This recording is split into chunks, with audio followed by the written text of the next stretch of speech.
Well, last time I made one of these videos, I promised I would include a new photo of myself, so here you go. That's me.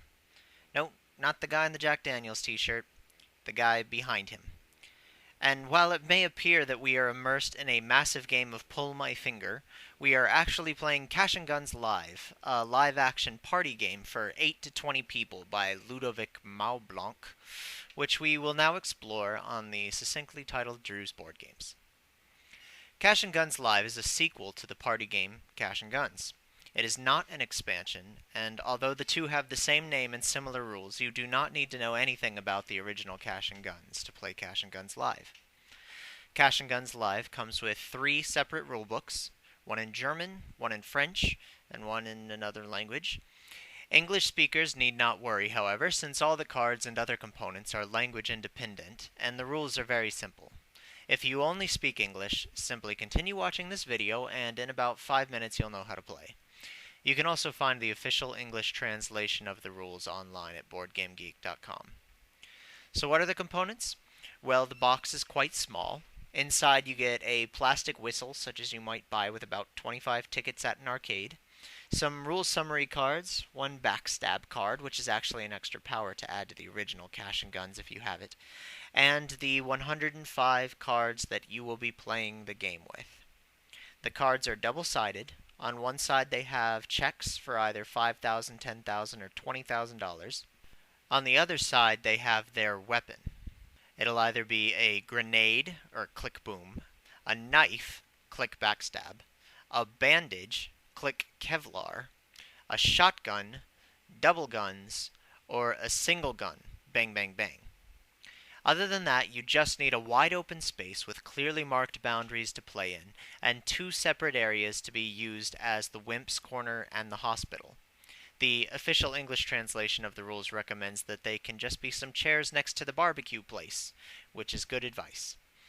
One player will be called the Godfather, and he will run the game. Unlike Werewolf, however, he can also be playing the game. The other players will divide into teams of 3, 4, or 5. The cards are shuffled and divided into 5 even packs. For 12 or fewer players, remove the red bordered cards and divide the rest into packs of 16. For more than 12 players, use all the cards and divide them into packs of 21 each. The game will be played in 5 rounds, each of which consists of 9 simple phases. Phase 1. The Godfather takes out one of the 5 packs of cards and adds any cards that weren't given out at the end of the previous round. Phase 2. The Godfather gives the leader of each team 1 card for each team member that will be participating this round. Each team will distribute those cards, 1 per player, however they want. Phase 3. The Godfather counts down from 10 to 0 while everyone wanders around the playing space. At 0, he gives a loud blow on the whistle, and everyone pulls out their weapons and points them at someone. What weapon you pull out depends on what card you got. If it was bang bang bang, you point your fingers like this and aim at 1 person. If you had double guns, you'll point at 2 people using both of your hands. If you had a shotgun, you'll point at 1 person with both hands like this. Finally, if you had any of the 3 click cards, you can do any of the above because you'll be bluffing. Phase 4. The Godfather counts down from 3 to 0, and on 0, anyone who wants to can throw their hands in the air and surrender. All players who do that give the Godfather their cards and go to the Wimp's Corner. Everyone else stays put, except of course if you are pointing a weapon at someone who is wimped out, you can relax and stop pointing. Phase 5. Bang bang bang. Anyone with a bang bang bang card raises their other hand and shouts bang. The person they were pointing at is shot. If they are shot once, they lower their weapons and put a hand over their chest. If they're shot twice, they go to the hospital. Regardless, if they had one of the click cards, it activates now. I may as well go over the click cards now. If you had a click Kevlar card, then you absorb your first hit with no effect. If you had a click backstab card, then after being shot, you can reach out and touch 1 person near you, who is then effectively shot as well. If you had the click boom card, the grenade, then you get to make 1 hop in any direction and then reach both your hands out and spin around. You and anyone you touch immediately goes to the hospital without activating any more click cards. Regardless, after a click card is activated, it is handed in to the Godfather. Phase 6. Double guns.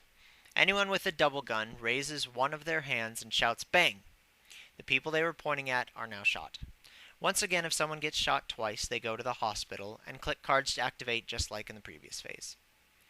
Phase 7. Shotguns. Anyone holding a shotgun card raises one of their hands and shouts kablam! Anyone shot directly by a shotgun stretches out both of their arms and takes one big step backwards. Then they go to the hospital without activating any click card they had. Anyone they touched while stepping backwards is effectively shot as though by the bang bang bang card. Once again, if they've gotten shot twice, they go to the hospital. Phase 8. The Godfather takes the rest of the cards used that round, and then, looking at the check sides of the cards, divides the loot as evenly as possible among all players not currently in the hospital or Wimp's Corner. Players who took only one injury still get their share. If the money can't all be shared equally, then as much of it as can be shared equally is, and the rest will be added to the pool for the next round. Each team pools their money and puts it somewhere safe, where it may not be touched for the rest of the game. Phase 9. Everyone sitting in the Wimp's Corner now rejoins their team and will participate in the next round. Everyone in the hospital now moves to the Wimp's Corner. They will not participate in the next round. And with that, it's Phase 1 of the next round. After 5 rounds, each team adds up all their money, subtracts 25,000 for each team member in the hospital at the end of round 5, and announces their total. Oh, and if every single member of any team is in the hospital, that team cannot win, no matter how much money they have. So that's how to play. It used to be that any time my group had more than 7 or 8 people, Werewolf was pretty much the only available option. Cash and Guns Live is naturally drawing a lot of comparisons with Werewolf, since they are both moderated live-action party games for large groups, but they are quite different from each other. Werewolf has a lot more intrigue, bluffing, and paranoia, while Cash and Guns Live is more strategic in the traditional sense, with teams deciding who would take what items, which teams they should target, and how. Cash and Guns Live also has more straight-up action, especially while The Godfather is counting down from 10 to 0 and you're trying to figure out where you should go to minimize your own damage while maximizing how much you can hurt your opponents. Really though, I'm not that interested in whether Werewolf or Cash and Guns Live is better. There aren't very many games that support that many players, and both of those games are short and a lot of fun. If you have that many available from time to time, it's a good investment to have both games in your collection. Well, I hope you found this video helpful, and see you next time.